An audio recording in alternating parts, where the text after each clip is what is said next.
اللهم إني أسألك علما نافعا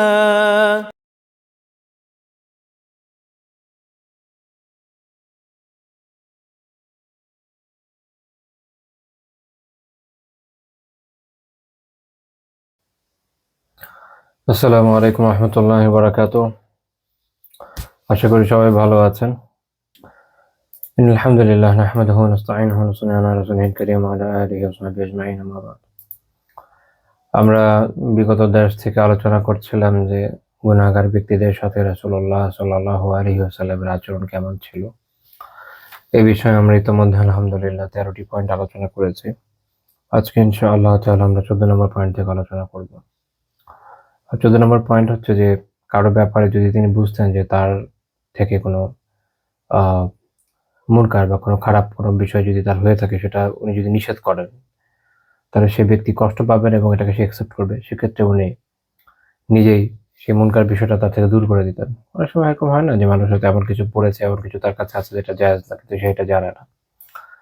তো আরেকজনকে আসলে শাসন কখন করা যায় বা বিশেষ করে তার কাছ থেকে কোনো জিনিস কখন নিয়ে ফেলে দেওয়া যায়?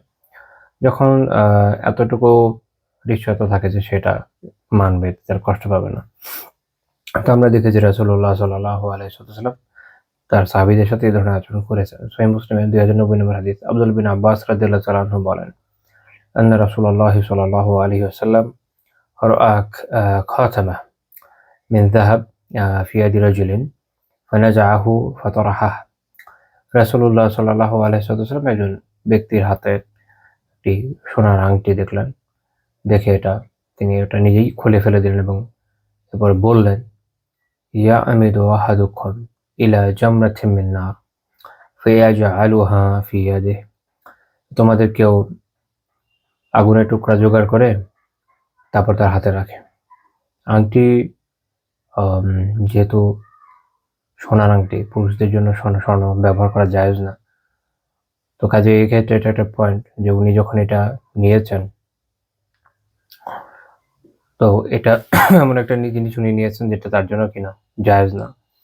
যেহেতু জায়েজ না, তাহলে হারাম বিষয়। আচ্ছা, তো যেটা হারাম সেটা মানুষকে জাহান্নামের আগুনেই তো পড়াবে। তো এই জন্য এটা বলেছেন তিনি, যে একটা জ্বলন্ত অঙ্গার নিয়ে ঘুরে বেড়াচ্ছে। তো রাসূলুল্লাহ সাল্লাল্লাহু আলাইহি ওয়াসাল্লাম চলে যাওয়ার পরে ওখান থেকে সেই সাহাবীকে, সেই ব্যক্তিকে বলা হলো যে খুয খাতিমাকা ইনতাফা বিহি। আপনি আপনার এই আংটিটা নিয়ে নেন, এটা দিয়ে উপকৃত হন। এর মানে হচ্ছে যে আহ স্বর্ণের অলংকার পুরুষদের জন্য ব্যবহার করা জায়েজ না, কিন্তু মালিকানা মালিকানায় থাকা ওটা না জায়েজ না। মালিকানায় থাকা মানে কি? যেমন ধরেন স্বর্ণের যারা ব্যবসা করে তাদের মালিকানায় স্বর্ণ থাকে, এটা তো হারাম না। এরকম কেউ ইনভেস্টমেন্ট হিসেবে জমিও রাখলো বা এটা বিক্রি করে দিয়ে অর্থ পেলো, এগুলো জায়েজ, শুধু অলংকার হিসেবে ব্যবহার করা যায় না।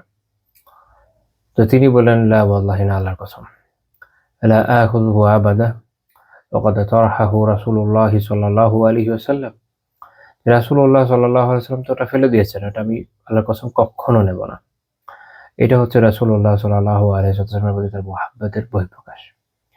আমরা দেখলাম যে রাসূলুল্লাহ সাল্লাল্লাহু আলাইহি ওয়াসাল্লাম যেহেতু জানেন যে তিনি এরকম হার্শ বিহেভ যদি করেনও এর কোনো সমস্যা নেই, বরং সাহাবীদের ক্ষেত্রে যেটা হবে, যেটা ওনাদের সংশোধনের কারণ হবে, তাহলে রাসূল সাল্লাল্লাহু আলাইহি ওয়াসাল্লাম তাদের সংশোধনের এভাবে উদ্যোগ নিয়েছেন, নিজেই এই মুনকারটাকে ফেলে দিয়েছেন। তো এখান থেকে একটা শিক্ষা পাওয়া যায়, যেটা শেখ ইউসুফী রাহিমাহুল্লাহ তাআলা বাহরুল মুহিতে উল্লেখ করেছেন, যে আন্না ফিহি ইজালাতুল মুনকারি বিল ইয়াদ লিমান কাদারা আলাইহা। এই হাদিসে এই বিষয়ে দলিল পাওয়া যায় যে যার সক্ষমতা আছে সে হাত দিয়ে মুনকারকে দূর করে দিবে। এখন সবার জন্য এটা সম্ভব না, এটা সত্য। যেমন ধরেন কারোর সাথে এমন কোনো ইন্টারেকশন নাই, এমন কোনো রিলেশন নাই যে আমি কথা নাই বার্তা নাই তার কোনো একটা হারামকে নষ্ট করলাম বা ফেলে দিলাম, দূর করে দিলাম। তো বেচারা কষ্টও পাবে, ঝামেলা হবে। কিন্তু যার এই সক্ষমতা আছে, বিশেষ করে যারা শাসন ক্ষমতায় থাকে, কিংবা কারো উস্তাদ হন যিনি যদি এটা করেন, তো তো ছাত্র এটাকে মেনে নিবে। এরকম ক্ষেত্রগুলোতে ইনশাআল্লাহ তাআলা কোনো সমস্যা নেই, বরং এটা আর করা উচিত, যাতে এটা মানুষকে গুনাহ থেকে বাঁচানো যায়।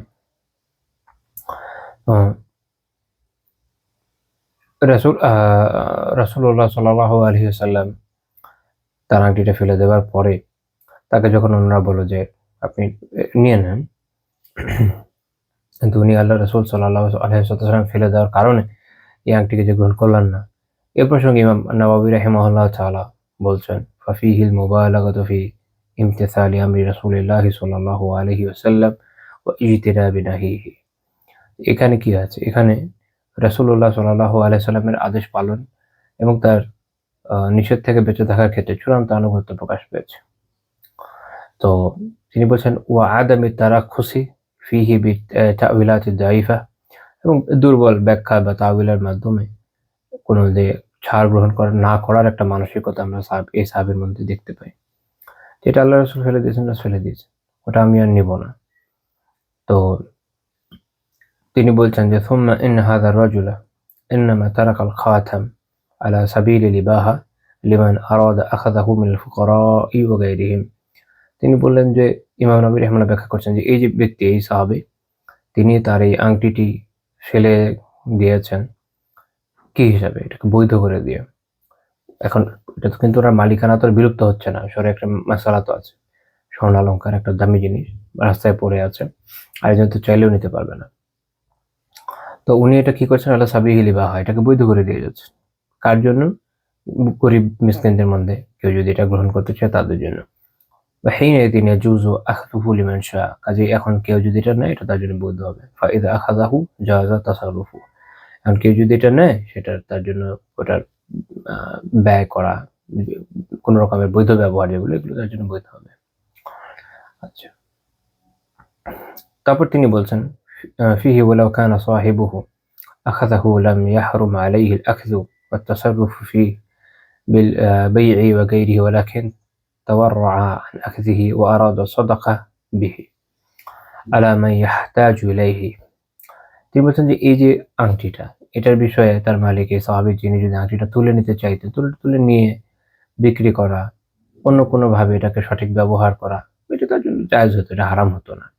তিনি বলছেন কিন্তু এই সাহাবীর যে তাকওয়া, তার যে পরহেজগারি, সেটার জন্য তিনি এটা গ্রহণ করলেন না, থেকে বিরত থাকলেন। এবং যারা মুহতাজ, যারা অভাবী, তাদের জন্য সাদাকা হিসাবে এটাকে রেখে দিলেন। কেন? লিআন্না নবী সাল্লাল্লাহু আলাইহি ওয়াসাল্লাম লাম ইয়ানহাহু আন তাসাররুফি ফিহি বিকুল্লি ওয়াজহিন ওয়া ইন্নামা নাহাহু আন লুবসিহি ওয়া বাকিয়া মা সিওয়াহু মিন তাসাররুফিহি আলাল ইবাহা। কারণ নবী সাল্লাল্লাহু আলাইহি ওয়াসাল্লাম তাকে তো ব্যবহার করতে নিষেধ করেননি, তিনি কেবল পরিধান করতে নিষেধ করেছেন। কাজে পরিধান করা ছাড়া অন্য জায়গায় এটা যে মুবাহ, এটা বহাল ছিল, কিন্তু এটা রাখেননি। তো আমরা এখানে শিক্ষামূলক পেলাম কি, যে যখন কারো এই সক্ষমতা আছে কোনো মুনকার, কোনো হারাম বিষয়কে পরিবর্তন করে দেওয়ার, তার করা উচিত। সক্ষমতা যা রয়েছে তার করা উচিত, এবং অপরেরও উচিত হচ্ছে বিষয়টাকে সহজে অ্যাকসেপ্ট করা। আচ্ছা, উনি আমার কল্যাণের জন্যই করেছেন, কারণ আলটিমেটলি এর মাধ্যমে পাপ থেকে বাঁচছে কে? যে এই পাপে লিপ্ত ছিল সে তো বাঁচে, উপকারটা হচ্ছে কার? যে পাপে লিপ্ত ছিল তার। কিন্তু দুঃখজনকভাবে আমাদের সামাজিক বাস্তবতায় হচ্ছে এরকম যে আপনি যদি কাউকে পাপ থেকে বাঁচানোর জন্য উদ্যোগ নেওয়া দূরের কথা, উপদেশও দিতে চান, তাহলে তার মনে হবে যে আপনি মনে হয় তার ক্ষতি করার জন্য যাচ্ছেন, অথচ এখানে আপনার কি বেনিফিট তো সব তারই। তো আল্লাহ তাআলা আমাদের সুবোধ দান করেন, আমিন। এই বিষয়ে আরেকটা বর্ণনা আমরা পাই ইমাম আন-নাসাই রাহিমাহুল্লাহ তাআলার কিতাব সুনানুল কুবরায় ৯৪৩৭ নম্বর হাদিস। তিনি বর্ণনা করেছেন আবু সা'লাবা আল-খুশনি রাদিয়াল্লাহু তাআলা আনহু থেকে, জানা নবী সাল্লাল্লাহু আলাইহি ওয়াসাল্লাম আবসারা ফি ইয়াদিহি খাতামা মিন যাহাব। তিনি রাসূলুল্লাহ সাল্লাল্লাহু আলাইহি ওয়াসাল্লাম তার হাতে একটা আংটি দেখলেন, সোনার আংটি। ফাজাআলা ইয়াকরাউহু বিকাসিবিন মা'হ, তো তিনি তার কাছে থাকা লাঠি দিয়ে ওটাতে আঘাত করতে লাগলেন। এরকম করে মানুষের খবর। ফালাম্মা গাফালা নবী সাল্লাল্লাহু আলাইহি ওয়াসাল্লাম আলকাহু, তো নবী সাল্লাল্লাহু আলাইহি ওয়াসাল্লাম যখন কোনো বিষয়ে অন্যমনস্ক হলেন, অন্য কোনো কাজে হয়তো একটু উদাস হলেন, অথবা অন্যদিকে মনোযোগ দিলেন, এতক্ষণ আল্লাহ রাসূল নিজে নিয়ে ফেলে দেননি, শুধু লাঠি দিয়ে আঘাত করেছেন। তো এই সাহাবী তিনি কি করলেন? তিনি নিজেই ফেলে দিলেন। আল্লাহ রাসূল বললেন সাল্লাল্লাহু আলাইহি ওয়াসাল্লাম, মা উরানা ইল্লা ক্বাদ আওজা'নাকা ওয়া আগরামনাকা, রাসূলুল্লাহ সাল্লাল্লাহু আলাইহি ওয়াসাল্লাম বললেন যে আমি তো তাহলে তোমাকে কষ্ট দিয়ে ফেললাম, ক্ষতি করে ফেললাম। বিষয়টা হচ্ছে এখানে যে যেহেতু রাসূলুল্লাহ সাল্লাল্লাহু আলাইহি ওয়াসাল্লাম বিষয়টাকে অপছন্দ করেছেন, উনি এমনভাবেই এক্সপ্রেস করেছেন যেন ওই সাহাবী বুঝেন যে এটা অপছন্দনীয় বিষয়টা রাখার সুযোগ নেই। তো উনি তৎক্ষণাৎ এটাকে ফেলে দিয়েছেন। তো এক হিসাবে আল্লাহ রাসূল তো অবশ্যই এটাকে পছন্দ করেছেন যে সে আ ও যে এই সাহাবী একটা হারাম থেকে বের হয়ে এসেছেন আলহামদুলিল্লাহ। আবার তিনি এটাও বলছেন যে, "আরে তাহলে তো আমি তোমাকে একটু কষ্ট দিয়ে ফেললাম, তোমার ক্ষতিতে ফেলে দিলাম। কারণ তুমি এটা ফেলে দিলে।" তো মূল কথা হচ্ছে এইটাই যে রাসূলুল্লাহ সাল্লাল্লাহু আলাইহি ওয়াসাল্লাম তাদের সাথে এরকম ব্যবহার করেছেন, যাদের ব্যাপারে উনি জানতেন যে তারা খুব দৃঢ়তার সাথে এটাকে গ্রহণ করবে। কারণ সাহাবীদের ক্ষেত্রে বিষয় ছিল এরকম যে রাসূলুল্লাহ সাল্লাল্লাহু আলাইহি ওয়াসাল্লাম সবসময় চেষ্টা করতেন যেন তারা যেন উত্তর আরো উন্নতির দিকে আগায়। এবং যেহেতু সাহাবীরা আমাদের হকের মানদণ্ড, তো তাদের সামগ্রিক জামাতকে হকের উপর যথাসম্ভব রাখার যে একটা বন্দোবস্ত সেটা করে রাখা হয়েছিল। তো এই হাদিসকে শায়খ আল-বানী রাহিমাহুল্লাহ তাআলা সহিহ ও সুনান নাসাঈ সহিহ বলেছেন।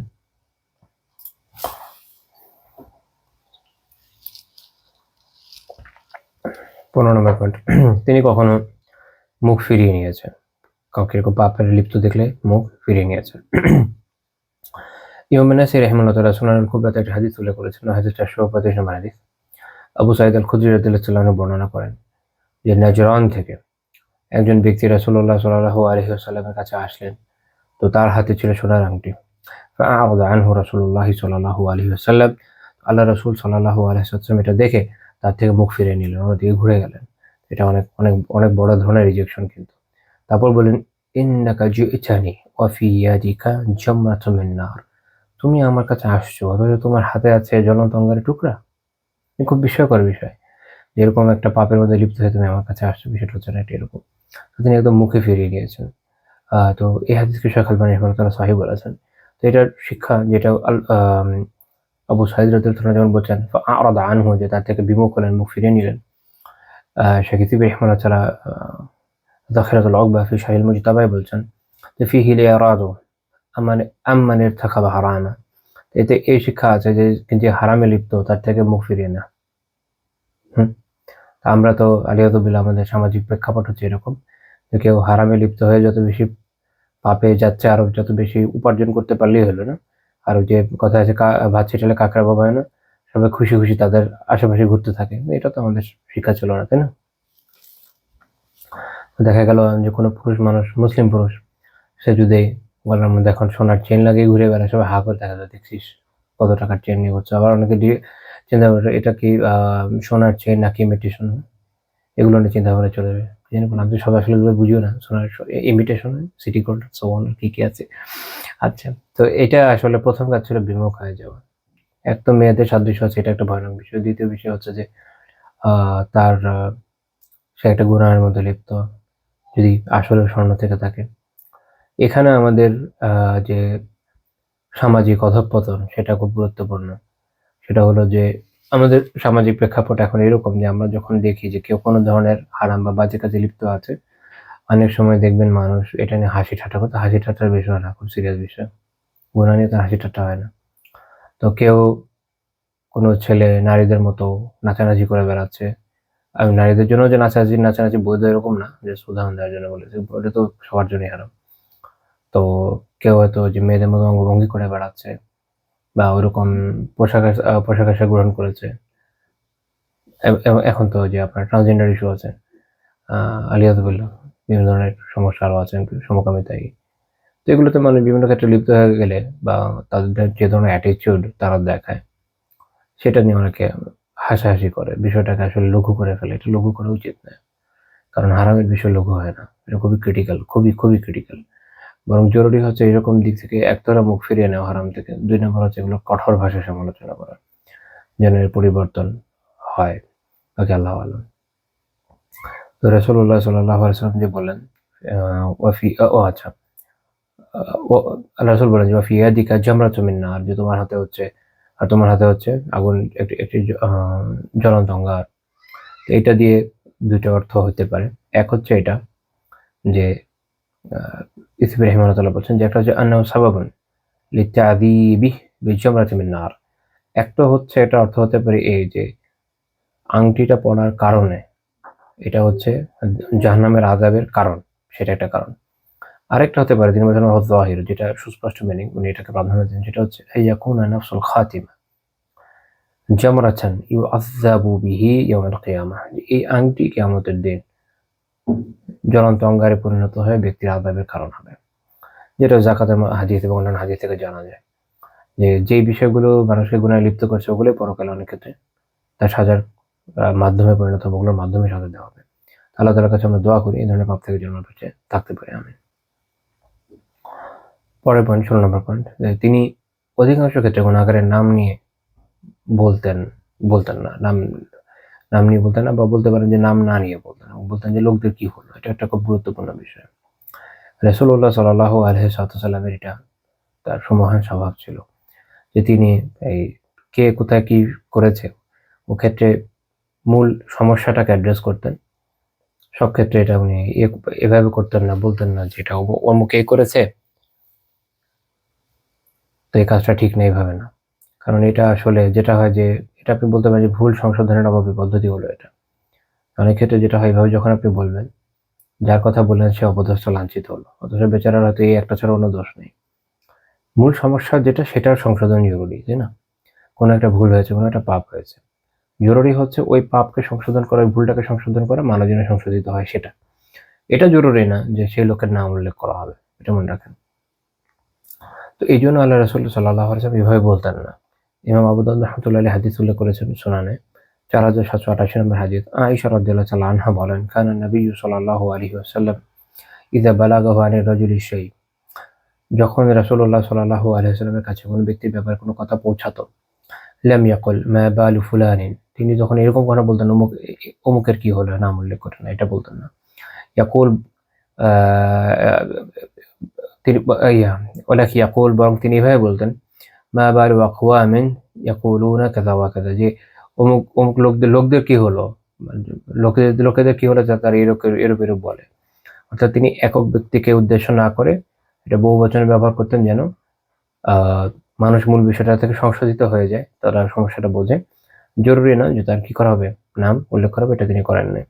এই জন্য শেখ আব্দুল মুহসিন আল আব্বাদ হাফিজাহুল্লাহ তাআলা সুনান আবি দাউদের শরহাতে বলছেন, ওয়াল হাদিসু ফিহি দালালাতুন আলা আদাবি মাশরুইয়্যাতি যিকরি ইসমিল মারদুদি আলাইহি, যার যে মারদুদ আলাইহি, যার ভুলকে খণ্ডন করা হচ্ছে, সেই তার নাম উল্লেখ করা, সাধারণ অবস্থায় তার নাম উল্লেখ করা, ওতে তাশহীরিহি ইনদান নাস, এবং মানুষের সামনে তাকে অপদস্থ করা।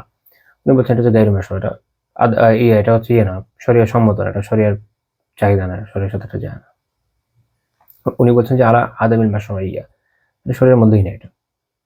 ঠিক আছে, এটা বুঝতে হবে যে মূল ইস্যুটা হচ্ছে যেটা জরুরি, সেটা হচ্ছে যে সমস্যাকে অ্যাড্রেস করা যাচ্ছে। এটা হলো সমস্যা, আসলে আমরা সমস্যাটাকে বলে এরকম এরকম দেখা যাচ্ছে, চলে সলভ ইট। এরকম কেউ এরকম বলে এই কাজ কথাটা ঠিক নেই ইত্যাদি। এখন যাকে যে সমস্যা নিয়ে আপনি বলছেন, এখন সে যদি আল্লাহর বান্দা নিজে এসে আপনার সামনে হাজির হয়ে যায় মাইক্রোফোন নিয়ে, তো অন্য কথা, যে হ্যাঁ আপনি আমার ব্যাপারে বলেছেন, তাহলে তো কিছু করার নেই। কিন্তু আমাদের অ্যাপ্রোচ হচ্ছে এরকম বলা যে এরকম যারা বলে এটা ঠিক না। তারপর তিনি বলছেন, লেখেন ইযা কানা ক্বাদ হাসালা মিনহু উমুরুম মুনকারা, বরং যদি এরকম হয় যে তার পক্ষ থেকে কেমন কোনো গর্হিত বিষয় প্রকাশ পায়, ক্বাদ কাতাবাহা ওয়া দাওয়ানাহা ওয়ান্তাশারা কিতাবুহু ওয়া যাহারা মিনহু যালিক, দেখা গেল যে সে সেই খারাপ বিষয়গুলো, মুনকার বিষয়গুলো, গর্হিত বিষয়গুলোকে সেটা সে লিখেছে বা গ্রন্থিত করেছে, করে প্রচার করেছে, মানুষের মাঝে এটা ছড়িয়ে পড়ে গেছে।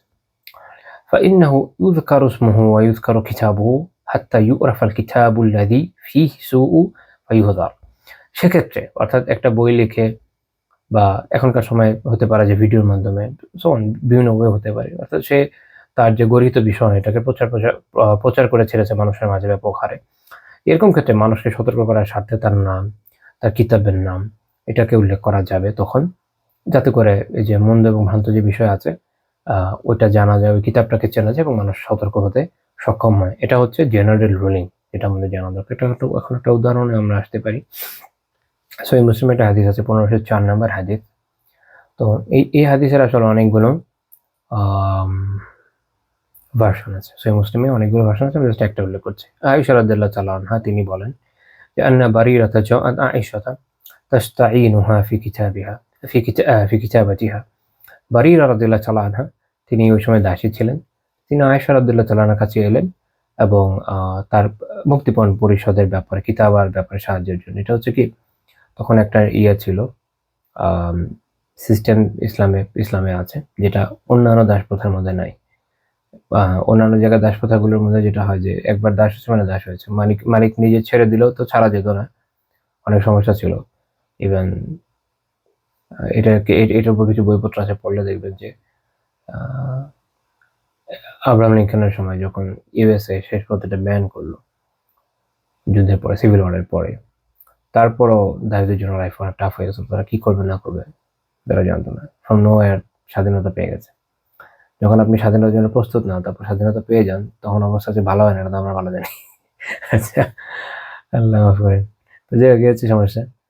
তো যেটা বলছিলাম, তো ইসলামে একটা বিধান আছে যে একজন দাস বা দাসী সে যদি বলে যে না আমি আপনার কাছে থাকতে চাই না, আমি মুক্তি চাই, কোনো সমস্যা নেই, একদম ফ্রি, মুক্তি চাইলেই হবে।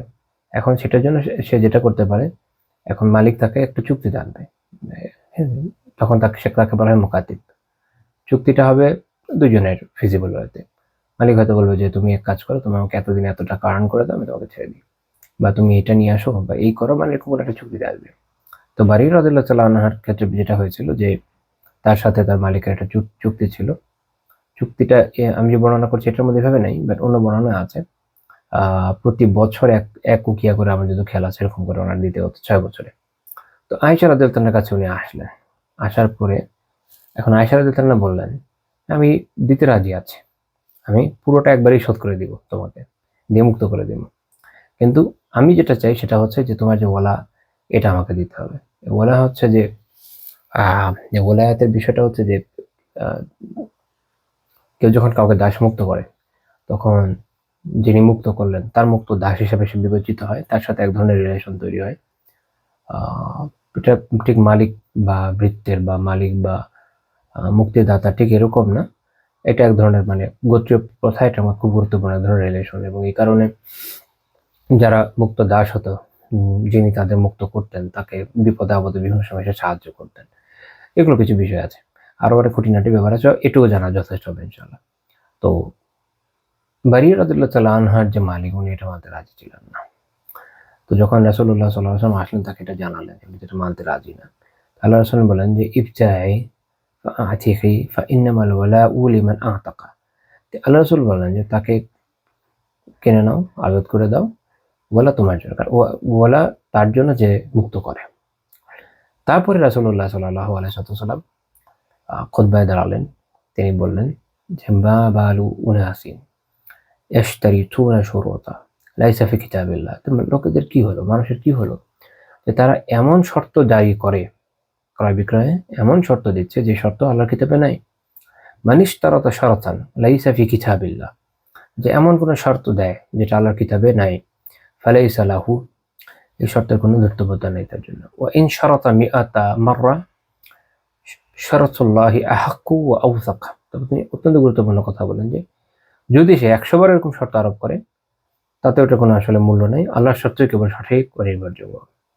এটা ইসলামী শিক্ষায় অত্যন্ত গুরুত্বপূর্ণ একটা হাদিস। এখানে ক্রয় বিক্রয় এবং অন্যান্য বিষয়ে শরিয়ার গাইডেন্স মেনে চলার ক্ষেত্রে এবং শরিয়া নির্ধারিত শর্তের মধ্যে থাকার ক্ষেত্রে যে গুরুত্ব সেটা অনেক স্পষ্টভাবে আমরা দেখতে পাই। অর্থাৎ এমন কোনো শর্ত কোন ধরনের ক্রয় বিক্রয় আরোপ করা যায় না যেটা সরাসরিভাবে ভ্যালিড না।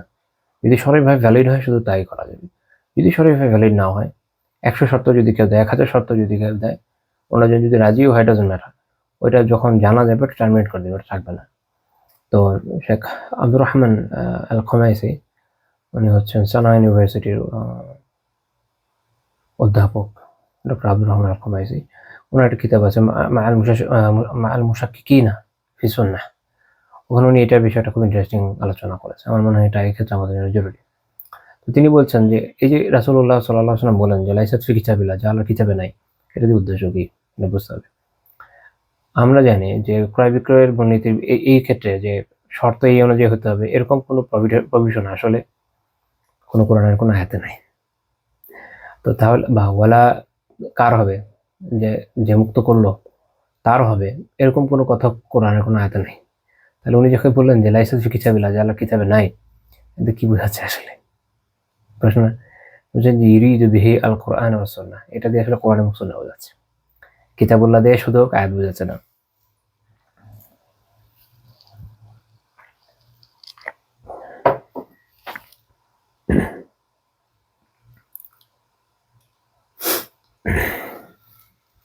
তো এই প্রসঙ্গে বেশ কিছু আগে একবার ডক্টর হাফিজ মোহাম্মদ জুবায়ের হাফিজাহুল্লাহ তাআলা, পাকিস্তানের একজন ভালো আলেম, ওনার একবার একটা পডকাস্টে দেখেছিলাম, উনি সুন্দর আলোচনাটাও তুলেছিলেন, ভালো বলেছেন।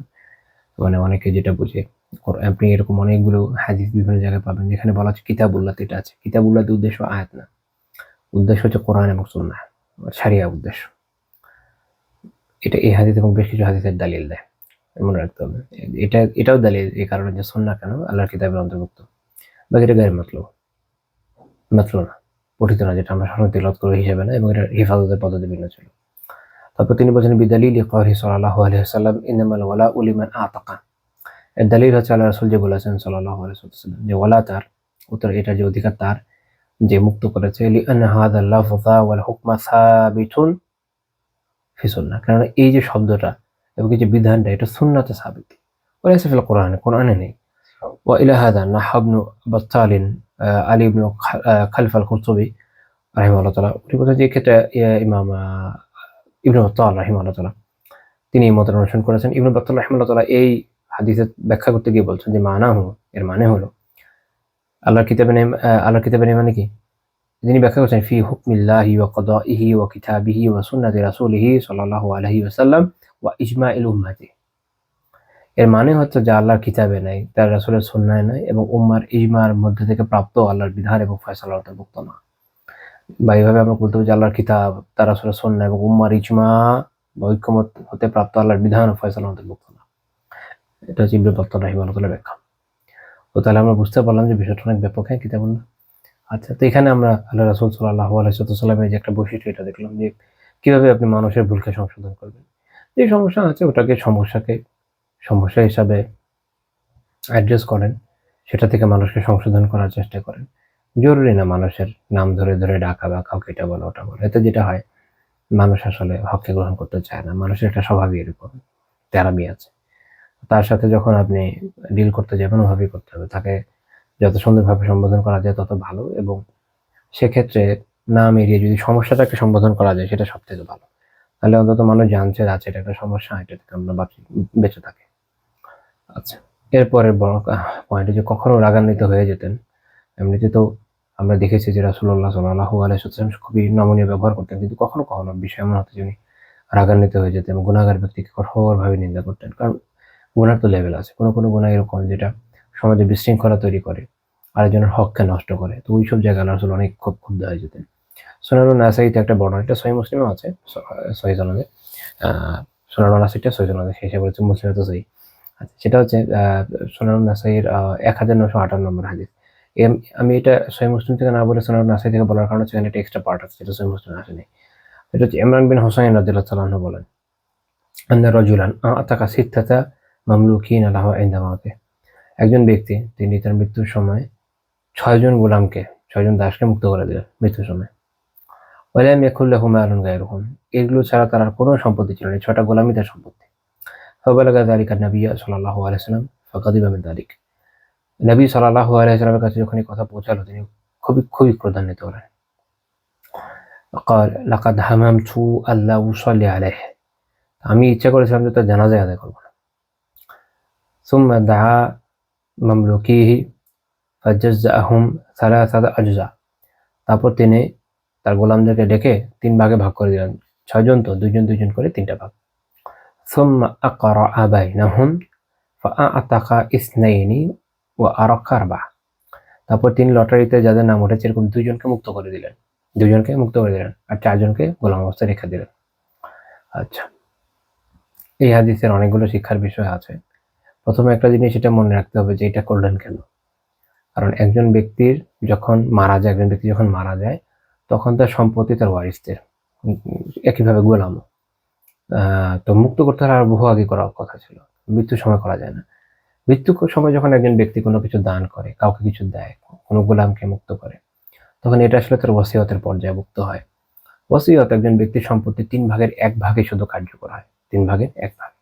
তো যেহেতু তার 6 জন গোলাম ছিল, তো 6 জনের মধ্যে 3 ভাগের 1 ভাগ কত? 2 জন হতে পারতো, 6 জনই হতে পারতো না। তো এই জন্য রাসূলুল্লাহ সাল্লাল্লাহু আলাইহি ওয়াসাল্লাম 2 জনকে মুক্ত করে দিয়েছেন। এখন এই 2 জন কোনজনকে করবেন, কিভাবে ঠিক করবেন? বেচারা 6 জনকে তো মুক্ত করা হয়েছিল। তো সেক্ষেত্রে উনি লটারি করলেন এবং লটারির কার করে যে 2 জনের নাম ওঠে 2 জনকে করে দিয়েছে।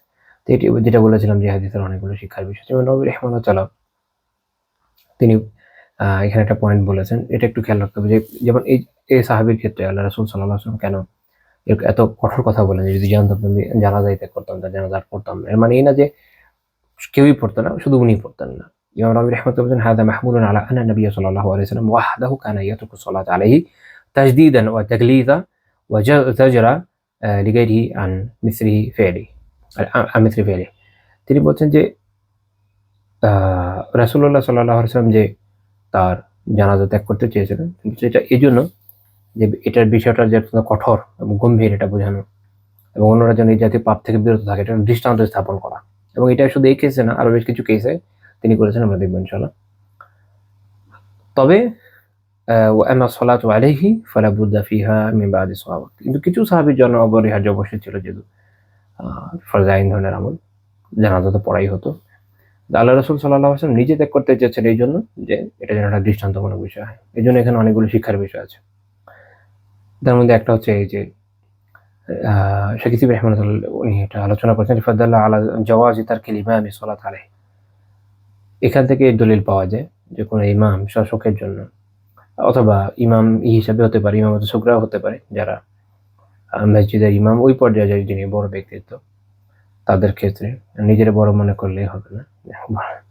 আচ্ছা, তার জন্য এরকম পাপী ব্যক্তি যারা, তাদের জানাজা পড়া বৈধ, যে হারাম কাজ করে কোন ক্ষেত্রে? জাজরান লিগাইরিহি আই আল্লাহ ইয়াফআলা মিসলা ফি'লিহি, অন্যরা যেন এ ধরনের কাজ করা থেকে নিরুৎসাহিত হয়, এই জন্য ইমাম, শাসক বা পরিচিত বড় আলিম, তাদের জন্য এটা বৈধ যে তারা এই ধরনের ব্যক্তিদের জানাজা বর্জন করবেন। আমাদের দেশে তো কাফেরকে ধরে এনে পারলে জানাজা পড়ায়, আপনারা জানেন, তাই না? আমাদের দেশে এমন কোনো মুরতাদ আসে নাই মনে হয় যে জানাজা পায় নাই। এমনকি চিৎকার করে করে মাইক্রোফোন নিয়ে যারা বলেও গেছে, মনে করেন আমি কথা বলছি, তাদেরকেও ধরে পেতে জানাজা দেয়, তুই জানিস না, তোকে কে কাফের বলে? আমরা তো মুসলমানই মনে করি। আল্লাহ তাআলা আমাদের হেদায়েত দান করেন। বা আম্মা আসলে সালাতি আলা মানে ইরতাকাবা যামবা, কিন্তু মূল বিধান হচ্ছে যে গুনাহগার, তার জানাজা আদায় করা। কারণ গুনাহগার ব্যক্তি কাফের না, তার জানাজা পড়া হবে, এটা হলো মূল বিধান। কিন্তু কখনো কখনো দৃষ্টান্ত স্থাপনের জন্য এই ধরনের কাজ করা যায়। ওয়া তাহরিমুল হাইফি ফিল ওয়াসিয়া, ওয়াসিয়তের ক্ষেত্রে অন্যায় এবং অবিচার করা হারাম, এটা বোঝা জরুরি, যেটা এই হাদিসে আমরা শিখলাম। যেমন কেউ মারা যাচ্ছে, এই সময় তার মনে হলো যে সব বাকি সন্তানদের না দিয়ে অমুক একজনকে দিই, বা তমুককে বেশি দিই, বা তমুককে কমাই দিই, বিভিন্ন ধরনের অবিচার অন্যায় মানুষ করে, এটা হারাম। আরেকটা হচ্ছে যে মৃত্যু অবস্থায় মৃত্যুসজ্জাতেও কেউ চাইলে দায়মুক্ত করতে পারে, তবে এটা তার সম্পত্তির 1/3 হবে, এটা আমাদের সমাজে আসলভাবে প্রযোজ্য না। এখানে একটা বিষয় যেটা আমাদের জন্য প্রযোজ্য, সেটা হচ্ছে আন্নাল কুরআতা মাশরুআতুন ফি শারহ খিলাফান লিমান নাফা যালিক ওয়া হুয়া কাউলুন যায়িফুন জিদ্দান। কুরআ বা লটারির মাধ্যমে কোনো বিষয়ে ফয়সালা করা, যেটা সরাসরিভাবে সঠিক, ওই রকম ক্ষেত্রে এটা বৈধ, জায়েজ। এটা হলো যারা অস্বীকার করে তাদের মতের বিপরীত, তাদের মতটা দুর্বল। আচ্ছা, কোন ক্ষেত্রে? এটা ওই যে রেফারেল ড্র করার কোনো যেখানে আসলে এরকম সরাসরি কোনো লাভ লস ইস্যুগুলো এভাবে নাই। যেমন ধরেন রাসূলুল্লাহ সাল্লাল্লাহু আলাইহি ওয়াসাল্লাম কোন স্ত্রীকে নিয়ে কোনো গাজওয়াতে যাবেন, যুদ্ধের অভিযানে বের হবে, পরিচয় সাথে নেবেন, লটারি করতে, এরকম এখানে যেমন 6 জনের কে যাবে, তো এখানে একটা লটারি, এরকম অনেকগুলো জায়গা আছে যেখানে সরাসরিভাবে লটারি করা বৈধ, কিন্তু সব ক্ষেত্রে না। যেমন আমাদের দেশে যে হয় না, বলবে যে অমুক হাসপাতাল বানাবে, তমুকে বানাবে, 10 টাকা করে টিকিট বিক্রি করবে। আমি জানি না এখন 20 টাকা হয়েছে কিনা, সে আমি হাই স্কুল লাইফে দেখছি 10 টাকা, আল্লাহ জানে এখন কত। তো তারপরে সেটা রেফেল হবে, সেগুলো যায় না, এগুলো অবৈধ। আমার কথা কি শোনা যাচ্ছে? একটু কাইন্ডলি বলবেন, আমার গলা একদম বসে আছে তো, একদম শোনা না যায় সমস্যা। আচ্ছা, তো এখন আমরা এই হাদিসটা দেখলাম যে তিনি বলেছেন যে যদি জানতাম, তিনি বলেছেন যে আমি চেয়েছিলাম না পড়তে। আবার অন্য একটা রিওয়ায়াত কিভাবে সুনান আবু দাউদের রিওয়ায়াতে যে আমি যদি জানতাম আমি আগে তাহলে পড়তাম না এরকম। তবে কোনো জায়গায় তিনি অ্যাকচুয়ালি পড়েন নাই, কোনো সাহাবীর জানাজা তিনি অ্যাকচুয়ালি পড়েন নাই। যেমন এরকম বর্ণনা আমরা দেখি সুনান আবি দাউদের 2710 নম্বর হাদিস। যায়েদ বিন খালিদ আল-জুহানী রাদিয়াল্লাহু তাআলা আনহু বলেন যে আন্না রাজুলান মিন আসহাবিন নবী সাল্লাল্লাহু আলাইহি ওয়াসাল্লাম তুফিয়া ইয়াওমা খায়বার। নবী সাল্লাল্লাহু আলাইহি ওয়াসাল্লামের একজন সাহাবী খায়বারের যুদ্ধের সময় উনি মারা গেলেন। ফাযাকারু যালিকা লিরাসূলিল্লাহি সাল্লাল্লাহু আলাইহি ওয়াসাল্লাম, আল্লাহ রাসূলকে এটা জানানো হলো। ফাকাল, তিনি বলেন সাল্লু আলা সাহিবিকুম, তোমরা তোমাদের সাথীর উপর জানাজা পড়ো, তোমরা তোমাদের সাথীর জানাজা নিজেরাই পড়ো। কাফির তো না, মুসলিমই, কিন্তু আল্লাহ রাসূল কি বলছেন যে সাথীর জানাজা তোমরা পড়ো। ফাতাগায়্যারাত উজুহুন নাসি লিযালিক, তো লোকজনের একদম চেহারা চেঞ্জ হয়ে গেল। কারণ হচ্ছে যে রাসূলুল্লাহ সাল্লাল্লাহু আলাইহি ওয়াসাল্লাম কার জানাজা কেন পড়বে না, খুব ক্রিটিক্যাল ইস্যু থাকলে ওই সাথে এটা করতেন। কি করেছেন এই লোক, ওনাদের তো জানা নেই। তখন আল্লাহ রাসূল বললেন ইন্না সাহিবাকুম দিল্লা ফি সাবিলিল্লাহ, তোমাদের সাথে আল্লাহর পথে অর্থাৎ গনিমতের যে সম্পদ চুরি করেছে বা তাতে খেয়ানত করেছে। ঠিক চুরি বলা যায় না, খেয়ানত করেছে, জমা দেয়নি। কি করেছে? তো তারা ওনারা খুঁজে দেখলেন যে তার জিনিসপত্র খুঁজে দেখলেন যে ইহুদিদের ব্যবহৃত একটি পুঁতির মালা আছে যার মূল্য 2 দিরহামও নয়। আলা ইউসাউই দিরহামাইন, 2 দিরহামও হবে না, মানে এত কম দামে একটা জিনিস। কিন্তু যেহেতু অনেক এটা যে মূলনীতি যে জিহাদ থেকে প্রাপ্ত সম্পদ পুরোটা জমা দিতে হয়, তারপর এটা বন্টন হবে। এটা খেলাফ করার কারণে এটা কি হয়েছে, এটা গুলুলের মধ্যে পড়েছে, এটা আত্মসাতের মধ্যে পড়েছে। তো আপনি চিন্তা করেন যে রাসূলুল্লাহ সাল্লাল্লাহু আলাইহি ওয়াসাল্লাম সাহাবী, অন্যান্য সাহাবীরা তার জানাজা পড়িয়েছেন, তিনি যে একটা জিহাদে ছিলেন, ওখানে উনি শহীদ হয়েছেন, এক হিসাবে মারাই গেছেন। কিন্তু এই একটা বিষয়, সেটা কি যে তার কাছে খেয়ানতের একটা বিষয় ছিল যে, এবং তার দাম 2 দিরহামও হবে না। তো চিন্তা করেন যে যারা বিপুল পরিমাণ সম্পদ আত্মসাৎ করে বসে আছে ওদের কি হবে। মানুষের সম্পদ আত্মসাৎ করতে করতে করতে করতে শেষ। আল্লাহ তাআলা বোঝায় তৌফিক দেন, আমিন। এগুলো যেসব হুকুক আছে এগুলোর ব্যাপারে আমাদের খুব সতর্ক হওয়া জরুরি। কোনোভাবে যেন মানুষের হক কোনো দিক দিয়ে নষ্ট না হয়, বিশেষ করে আর্থিক হকগুলো। কারণ অনেক কিছু তো অনেক সময় মাফটাফ চেয়ে পার পাওয়া যায়, আর্থিক হক অনেক সময় মানুষ জানেও না যে কি পরিমাণ সে খেয়ানত করছে। বিশেষ করে আমাদের দেশে যারা বিভিন্ন জায়গায় চাকরি টাকরি করে তাদের অবস্থা তো জানেনি কেউ। ইভেন ব্যবসায়ীরা এখন আসলে এটা বড় উপায় না যে চাকরিজীবীরা খালি করে ব্যবসায়ীরা করেন, এরকম না। মানে এত বেশি হয়ে গেছে, আল্লাহ তাআলা একমাত্র ভালো জানেন যে কি পরিমাণ মানুষ এই ধরনের বিভিন্ন অপরাধের মধ্যে লিপ্ত আছে, একমাত্র আল্লাহ তাআলা জানেন। আল্লাহ তাআলা আমাদের হেফাজত করেন। আল্লামা শুআয়ব রাহিমাহুল্লাহ, তিনি এই সনদকে হাসান হিসেবে উল্লেখ করেছেন। শাইখুল ইসলাম ইবনে তাইমিয়া রাহিমাহুল্লাহ মাজমুউল ফাতাওয়াতে খুব গুরুত্বপূর্ণ কথা বলেছেন। তিনি বলছেন ওয়ামা মান কানা মুযহিরা লিলফিসকি মা মা ফিহি মিনাল ঈমানি কাআহলিল কাবাঈর, তো যে ব্যক্তি ফাসিকি বা পাপাচার প্রকাশ করে বেড়ায় অথচ তার মধ্যে ঈমানও বিদ্যমান আছে, যেমন ধরেন যারা কবিরা গুনাহে লিপ্ত ব্যক্তি, ফাহাউলাই লা বুদ্দা আন ইউসাল্লি আলাইহিম বা'দুল মুসলিমিন, অবশ্যই তাদের উপরে কিছু না কিছু মুসলিম তাদের জানাজা পড়বে। ওয়ামান ইমতানাআ মিনাস সালাতি আলা আহাদিহিম জাজরান লিআমসালিহি আন মিসলি মা ফাআলাহু কামা ইমতানাআ আন-নাবিয়্যু সাল্লাল্লাহু আলাইহি ওয়াসাল্লাম আনিস সালাতি আলা কাতিলি নাফসিহি ওয়া আলাল গাল ওয়া আলাল মাদিনি আল্লাযী লা ওয়াফা'a লাহু وكما كان كثير من السلف يمتنعون من الصلاة على أهل البدع كان عمله هذه السنة حسنة। তিনি বলেছেন যে এখন কেউ যদি এই ধরনের ব্যক্তিদের জানাজা পড়া থেকে বিরত থাকে, যাতে তার মতো অন্যান্য অপরাধীরাও এই জাতীয় কাজ থেকে বিরত থাকে, যেমন নবী সাল্লাল্লাহু আলাইহি ওয়াসাল্লাম আত্মহত্যাকারী, গনিমতের মাল আত্মসাৎকারী, সামর্থ্যহীন ঋণী ব্যক্তির জানাজা পড়া থেকে বিরত থেকেছিলেন। অনেক সালাফ অনেক আলিমরা বিদআতীদের জানাজা পড়া থেকে বিরত থাকতেন। এই হিসাবে এই সুন্নাহর উপর যদি কেউ আমল করে বিরত থাকে, সেটা একটা উত্তম কাজ, একটা উত্তম সুন্নাহ হবে। বিশেষ করে বর্তমান সময়ে আলিমদের এই বিষয়ে একটু সচেতন হওয়া জরুরি বলে মনে হয়। এখন তো হয়েছে এরকম যে দুনিয়াতে যত বড় বদমাইশি হোক না কেন আর যত বড় খারাপ লোকই হোক না কেন, মৃত্যুর পর তো দেখা যাবে যে, আচ্ছা সব কথা বলতে চাই না, অনেকের অনেক খারাপ লেগে যেতে পারে, আপনারা জানেন এবং বোঝেন। আচ্ছা, এই বিষয়ে অনেকটা বর্ণনা আমরা দেখতে পাই। ইমাম আহমদ রাহিমাহুল্লাহ তাআলা মুসনাদ উল্লেখ করেছেন 22555 নম্বর হাদিস। কাতাদা রাদিয়াল্লাহু তাআলা আনহু বর্ণনা করেন, আবু কাতাদা রাদিয়াল্লাহু তাআলা বর্ণনা করেন যে কানা রাসূলুল্লাহ সাল্লাল্লাহু আলাইহি ওয়াসাল্লাম ইযা দুইয়া লি জানাজাতিন সাআলা আনহা। এইটা ভালো করে বুঝতে হবে। রাসূলুল্লাহ সাল্লাল্লাহু আলাইহি ওয়াসাল্লামের কাছে যখন কোনো জানাজা আনা হতো, উনি জিজ্ঞেস করতেন সেই লোক সম্পর্কে। ফাইন উসনি আলাইহা খাইরুন কামা ফাসাল্লা আলাইহা, যদি তার ব্যাপারে সবাই ভালো কথা বলতো, খুব ভালো নেককার মানুষ মাশাআল্লাহ, তিনি তার জন্য জানাজা পড়তেন। বা ইন উসনি আলাইহা গায়রু যালিক, কিন্তু যদি এমন বর্ণনা না করতো কেউ, অর্থাৎ উল্টাটা হতো, খারাপ পাপিষ্ঠ বা যেটি হোক আসতো, ফাকাল লিআহলিহা, তিনি তখন তার পরিবার পরিজনকে বলতেন যে শাআনুকুম বিহা, এটা তোমরা দেখো। ওয়ালাম ইউসাল্লি আলাইহা, তিনি কি করতেন না, জানাজা এই লোকের পড়তেন না। রাসূলুল্লাহ সাল্লাল্লাহু আলাইহি সাল্লাম অত্যন্ত নরম দিল ব্যক্তিত্ব ছিলেন। উম্মার জন্য তার দরদের ব্যাপার সম্পর্কে আমরা অবগত, এবং তিনি সর্বাত্মক চাইতেন যে তার উম্মা যেন সবাই জান্নাতেই যায়। কিন্তু এই রকম ক্ষেত্রগুলোতে যেখানে উনি যদি তাদের উপরে জানাজা পড়তেন, তাহলে অবশ্যই এটা তাদের প্রশান্তির বিষয় হতো, যেমনটা কোরআনের আয়াত থেকে জানা যায়। কিন্তু এই জায়গাগুলোতে রাসূলুল্লাহ সাল্লাল্লাহু আলাইহি ওয়াসাল্লাম ছাড় দেন নাই। এখানে উনি ওনার নীতির উপর অটল ছিলেন। এটা আমাদের শেখার বিষয় আছে। তো এই হাদিস আল্লামা সোহেব আহমদ রাহিমাহুল্লাহ তাআলা ইমাম বুখারী এবং মুসলিম রাহিমাহুল্লাহ শর্ত অনুযায়ী সহিহ বলেছেন।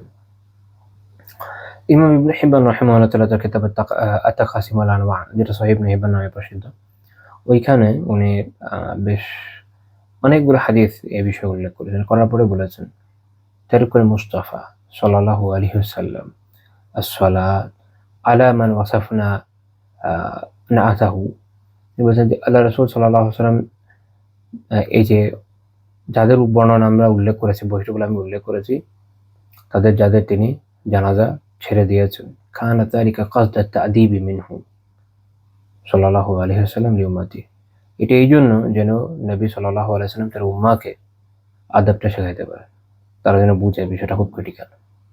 ওনার মতো একজন, আমরা জানি কি রাহমাতুল্লিল আলামিন, উনি তো দয়া সাগর ছিলেন উম্মার জন্য, উনি এটা তরক করেছেন। এটা ক্রিটিক্যাল বিষয়, এবং এই ধরনের পাপ থেকে যেন আমরা বাঁচি। এটাও খালি এরকম না যে আচ্ছা অমুক অমুকের ইয়েতে যাবো না, না, তার চেয়ে ক্রিটিক্যাল শিক্ষা হচ্ছে এটা যেন আমরা যেন এই পাপ থেকে বাঁচি। হ্যাঁ, খেয়ানত করা, হারাম খাওয়া, অন্যায় বিচার করা, মানুষের ঋণ মেরে দেওয়া, এগুলো থেকে যেন আমরা বাঁচি।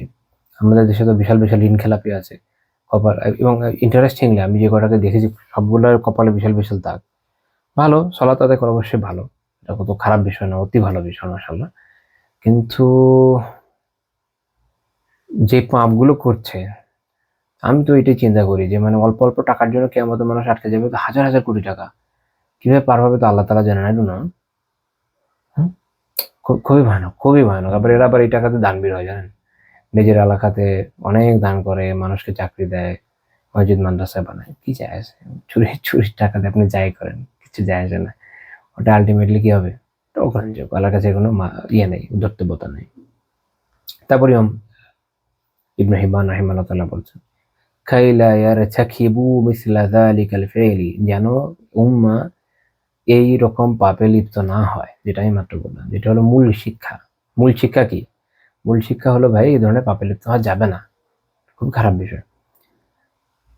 লা আন্না সালাতা গায়রু জাইজিন আলা মান আতা মিসলা মা আতা, এই জন্য পড়েন নাই যে যাদের জানাজা তাদের জানাজা পড়াটা না যায় ছিল, এরকম না, জানাজা পড়া জায়েজ ছিল, কিন্তু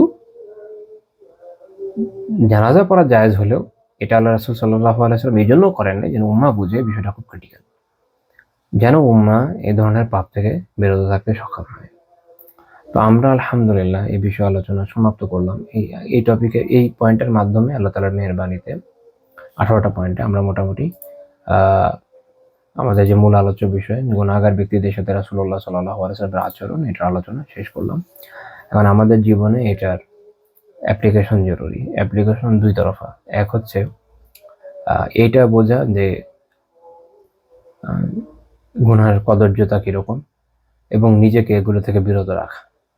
কারণ রাসূলুল্লাহ সাল্লাল্লাহু আলাইহি ওয়াসাল্লাম আপনারা দেখেছেন যে তিনি কিভাবে গুনাহগার ব্যক্তিদেরকে সতর্ক করেছেন, সাবধান করেছেন, বিভিন্ন গুনাহে আক্রান্ত ব্যক্তিদেরকে তা থেকে বের করে আনার প্রয়াস নিয়েছেন, কখনো নরম ভাষায়, কখনো শক্ত ভাষায় শাসন করে গুনার উপকার দূর করে দিয়ে বিভিন্নভাবে, এমনকি জানাজা না পড়িয়ে, আবার কখনো হুমকি দিয়ে।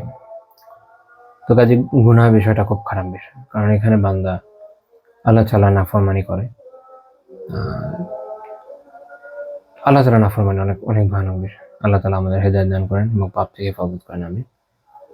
এটা হলো এক দিক। আরেকটা দিক হচ্ছে যে আমরা অন্যান্য বান্দাদের সাথে কি ধরনের রিলেশন রাখবো, কিরকম ব্যবহার করবো। কারণ আমরা প্রত্যেকেই তো গুনাহগার, যেটা আমি একদম শুরুর দার্সে বলেছিলাম এই টপিকে, যে একমাত্র নবী রাসূলগণই মাসুম হন। আমরা প্রত্যেকেই গুনাহগার, আমাদের প্রত্যেকের গুনাহ আছে, একটা দুইটা না, অনেক গুনাহ আছে। হিসাব করতে থাকলে ঘাটি ঘাটি বেরোবে। তো এমত অবস্থায় আমাদের মনে রাখা দরকার যে আমরা আসলে নিজেরা কিরকম। সেটা যখন আপনি মনে রাখবেন এবং নিজেকে ইনফ্যালাইবল বা মাসুম মনে করবেন না, তখন অপরজনের প্রতি আপনার তাচ্ছিল্য এমনি আসবে না। এই প্রসঙ্গে একটা বিষয় হচ্ছে যে বিনয় আসলে কি। বিনয় হলো বান্দার এই অনুভূতি থাকা যে তার মধ্যে যতটুকুই কামালিয়াত পূর্ণতা আছে বা যতটুকুই ভালো বিষয় আছে, এটা আল্লাহ তাআলার দান, আল্লাহ তাআলা না দিলে আসতো না। এটা যখন কেউ মনে করবে, তখন সে আসলে শুকরগুজার হবে আল্লাহ তাআলার দানের কারণে। সে নিজে অহংকার করতে পারে না, কারণ সে জানে যে আরেকজন যাকে সে দেখছে যে তার মধ্যে এই বৈশিষ্ট্যগুলো নাই, এর কারণ আল্লাহ তাআলা দেন নাই আর তাকে দিয়েছেন। সে শুকরগুজার হবে এবং আল্লাহ তাআলা যাকে দেন নাই তার প্রতি সে তাচ্ছিল্য করার সাহস করবে না। এছাড়া আরেকটা বিষয় হচ্ছে যে বান্দার গুনাহগুলোকে আল্লাহ তাআলা গোপন রাখেন, যে কারণে উনি গোপন রাখেন। যখন আল্লাহ তাআলা কোনো বান্দার গুনাহকে প্রকাশ করে দেন, তখন সে লাঞ্ছিত অপদস্থ হয় এবং এটা আমরা অনেক দেখেছি। আল্লাহ তাআলা আমাদের সবাইকে হেফাজত করেন। আমিন। কিন্তু একজন লোক ততক্ষণই মানুষের কাছে ভালো হিসেবে স্বীকৃত থাকে। আসলে গুনাহ তো সবারই হয়, ভালো হিসেবে ততক্ষণই স্বীকৃত থাকে যতক্ষণ তার গুনাহগুলোকে আল্লাহ তাআলা প্রকাশ করে না দিচ্ছেন। কাজে এই যে মানুষের চোখে ভালো হয়ে আছি আমরা, এটা আসলে আমাদের ক্রেডিট না। এক তো যতটুকু গুণ যা আছে আল্লাহর দেয়া, দুই হলো যা দোষ আছে আল্লাহ তা গোপন রেখেছেন মানুষ, আমরা প্রকাশ করেনি, ফলে আল্লাহ তাআলার মেহেরবানিতে আমরা ভালো মানুষের ভালোর একটা মুখোশ করে থাকতে পারছি। কারণ প্রকৃত বাস্তবতা আল্লাহ তাআলা সবচেয়ে ভালো জানেন, আর আমরা নিজেরা তো জানি না।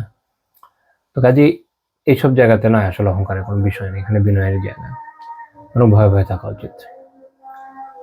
তৃতীয় পয়েন্ট হলো এই প্রসঙ্গে যে অপরের সাথে তাহলে আমাদের ব্যবহার। আগের দুইটা পয়েন্ট যদি আপনি ঠিক মতো আত্মস্থ করতে পারেন, তৃতীয় পয়েন্ট আপনার জন্য সহজ হয়ে যাবে ইনশাআল্লাহ। যে গুনাহগার ব্যক্তিদের সাথে ব্যবহার কি হবে, নিজের ভাই মনে করে ব্যবহার করতে হবে, যে আমরাও গুনাহগার, তারাও গুনাহগার। তো তাদের সাথে নমনীয়তার সাথে, কোমলতার সাথে তাদের বুঝিয়ে যেভাবে হোক ঠিক করার চেষ্টা করতে হবে। নাসিহা হিসেবে, যে আমরা জানি দিন ও নাসিহা, দিন হচ্ছে নাসিহা, কল্যাণকামিতার নাম। তো অপর মুসলিম ভাই বা বোনকে কল্যাণকামিতা থেকে যেন হারাম থেকে বাঁচানো যায়, গুনাহ থেকে বাঁচানো যায়, এই চেষ্টা আমরা ইনশাআল্লাহ তাআলা করবো। এক্ষেত্রে তাদের তুচ্ছতাচ্ছিল্য করবো না। আর এই ক্ষেত্রে রাসূলুল্লাহ সাল্লাল্লাহু আলাইহি ওয়াসাল্লামের যে সুন্নাহ, যে আমরা শিখলাম জানলাম, এটাকে অ্যাপ্লাই করতে হবে। তো আমরা কোমলতার সাথে বলবো, নমনীয়তার সাথে বলবো। কারোর সাথে যখন এই ধরনের ক্লোজ রিলেশন থাকে, যে তার উপর একটা জোর জবরদস্তি করলেও চলে, সেটাও করবো। যারা অনুসরণীয় ব্যক্তিত্ব আছেন, অনেক ক্ষেত্রে প্রয়োজনে এই ধরনের ব্যক্তি যারা সমাজের মধ্যে অত্যন্ত বিশৃঙ্খলা সৃষ্টি করে রেখেছিলেন, তারা যখন মারা যাচ্ছে, প্রয়োজনে জানাজা থেকে দূরে থাকবে। একটা দৃষ্টান্ত স্থাপন করবো যে বিষয়টা এত সোজা না, মানে এত সহজে পার পেয়ে যাওয়া যায় না। আসলে দুনিয়াতে সম্পদ আছে, ক্ষমতা আছে, অনেক কিছু করা যায়, কিন্তু মৃত্যুর পরে আসলে এগুলো কোনো কিছু কাজে আসে না। তো যেটা তো এই মেসেজটা মানুষের কাছে পৌঁছে থাকবে, মানুষের কাছে যদি এমনভাবে পৌঁছানো হয়, কোনো সমস্যা নেই, যেমন ইচ্ছে তাই করো, তুমি তো পার হয়ে যাবা, তাহলে খুব মুশকিল। তাহলে আমাদের বিষয়গুলোর উপর আমলের তৌফিক দান করেন। আমিন। আজকে আমাদের এই পর্যন্ত থাকছে আলোচনা। সুবহানাকাল্লাহুম্মা ওয়া বিহামদিকা লা ইলাহা ইল্লা আনতা আস্তাগফিরুকা ওয়া আতুবু ইলাইক।